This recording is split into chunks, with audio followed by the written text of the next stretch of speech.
Welcome to part two, the non-calculator part. This goes back to lesson one. Lesson one, you had these random types of expressions set up and you were learning the notation. So this is not a particular sequence that we're that concerned about the specifics. You literally are just plugging in the 4, and obviously there's a mistake here. That should be a K.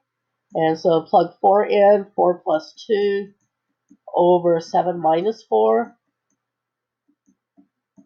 and then you're going to sub in 5 plus 2 over 7 minus 5,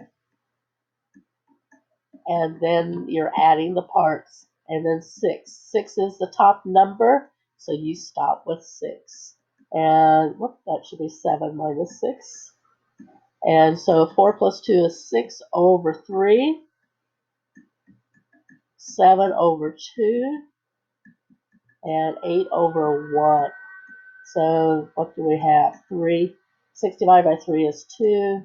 And I'm going to switch to decimals, 3.5. You can do it as decimals improper. You'll have your calculator on your test, so I don't think that should be an issue with what you have. So 13.5. So that's just going back to lesson 1.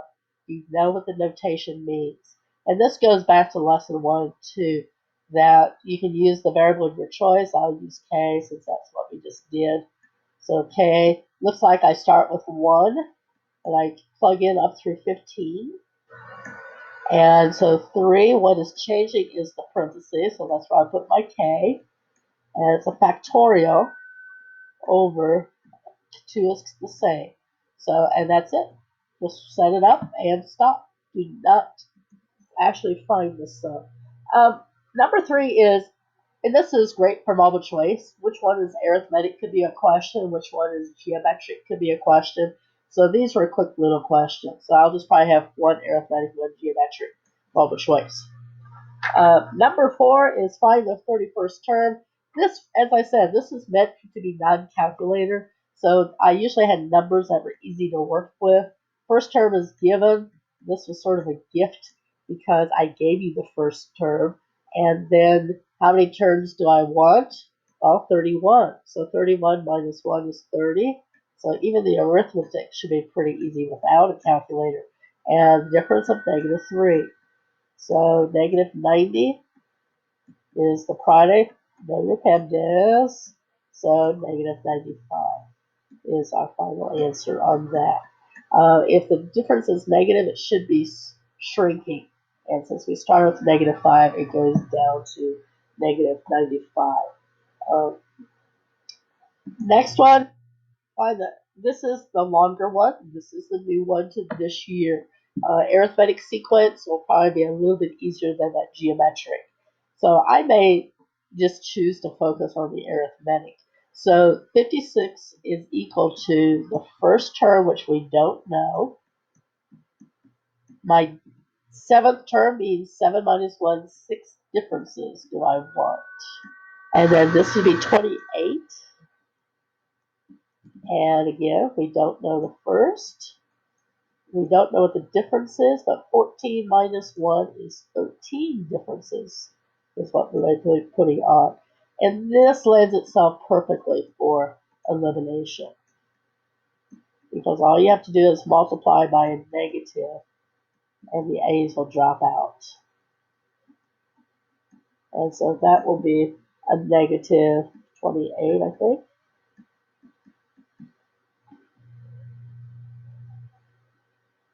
And 7 D's, I mean.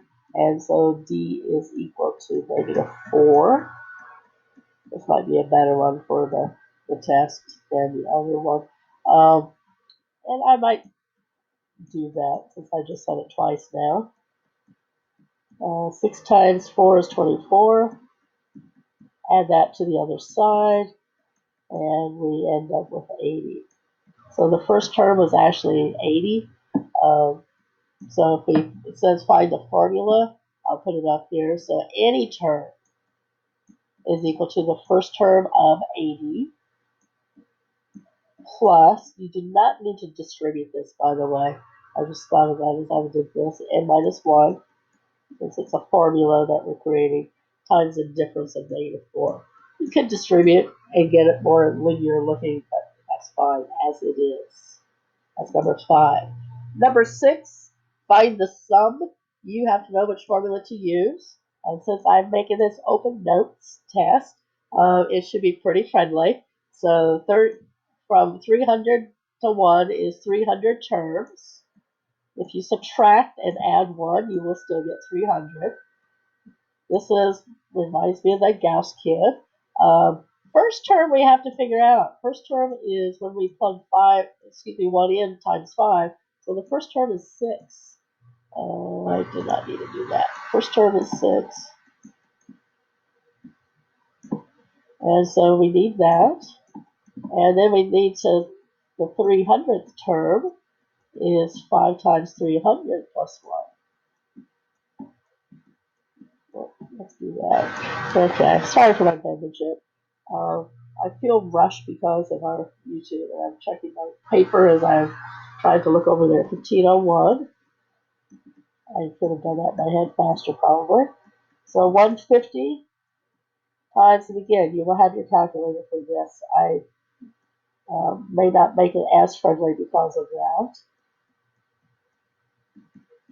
And then when you put that together, you should get 226050 as your final answer.